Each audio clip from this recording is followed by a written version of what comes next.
Hey guys, and what's up? Welcome to the American Social Welfare Series. My name is Brittany, and this is our first broadcast of the semester, and today we're going to compare and contrast political ideologies. As we study the evolution of the American welfare state, we engage in a voyage of personal discovery in which we develop our personal policy identity as we encounter specific developments and perspectives. Do we share the views of contemporary American conservatives, libertarians, liberals, radicals, or maybe a mix of both, therefore making us a hybrid? All right, so let's start with a basic description of each ideology. First, we come to the conservatives.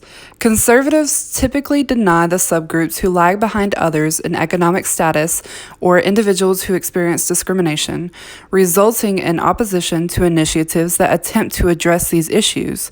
Conservatives believe these groups should be able to pull themselves up by their bootstraps. Another main ideal shared by this group is that they tend to favor local and state government programs over federal government programs, although they do prefer the federal government to oversee military and international policy and act as a source of subsidies for business. Next, we have the libertarians. Libertarians typically hold a negative view of the government. They sought out to curtail government control or regulation of individuals. They want to enhance the freedom of individuals to the fullest extent possible. Their core value is liberty, hence the name libertarian. Next, we come to the liberals. Liberals are basically social reformers. They are forever and always in movement to build and maintain an American welfare state, even if the political opposition that they encounter means that it will be a reluctant welfare state. They favor some economic redistribution, and they diligently fight for civil rights. Finally, we come to the radicals. American radicals have periodically pressured liberals and conservatives to consider major expansions of the welfare state. They trace their heritage back to union organizers as well as socialists and communists of the 1930s. They maintain a positive view of the government as long as money interests are kept separate. Ultimately, the goal of radicals is to fight for the empowerment of the oppressed. Libertarians agree with conservatives about the importance of freedom, but unlike conservatives, they oppose policies that enforce a single standard of public morality, which is in direct contrast to a large percentage of conservatives known as the religious right, whom strongly believe government should act to restrict abortion, censor pornographic literature, outlaw certain drugs, and allow prayer in public schools. Although liberals and conservatives share a positive view on capitalism, liberals are less optimistic than conservatives when it comes to the free market. This is because liberals favor regulations to prevent inequalities that are blatantly apparent from the disparities that we see between wages, salaries, and private wealth that exist in the United States today.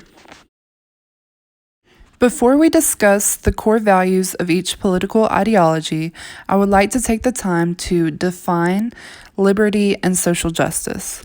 Liberty is the state of being free within society from oppressive restrictions imposed by authority on one's way of life, behavior, or political views. Social justice is defined as the equal access to wealth, opportunities, and privilege within a society. When it comes to core values, social justice is of importance to both liberals and radicals. However, liberals focus on liberty as well, along with conservatives and libertarians. As I mentioned in the beginning, some people don't neatly fit into the four kinds of ideologies that we have discussed. These types of viewpoints are referred to as hybrids. Some hybrid politicians include Presidents Richard Nixon, Bill Clinton, and Donald Trump. If I had to personally label my political ideology, I would definitely be a hybrid. I have a conservative view on government, a libertarian attitude towards moral issues, the core values of a liberal, and a radical view of oppressed populations. As we conclude this segment, it is important to keep in mind that no matter what ideologies we may possess, as individuals studying social work, we now have an ethical duty to remain open-minded and engage in social and political action that seeks to ensure that all people have access to the resources, employment, services, and opportunities that they require to meet their basic human needs and to develop fully.